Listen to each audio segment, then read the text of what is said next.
যেথা আমি যাই না কো, তুমি প্রকাশিত থাকো।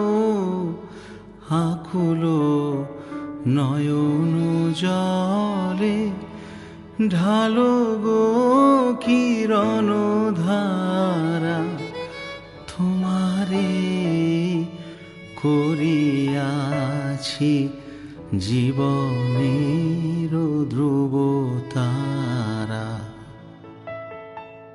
তব মুখ সদা মনে জাগিতেছে সঙ্গোপনে, তিলেক অন্তর হলে নাহেরি কুল কিনারা। তব মুখ সদা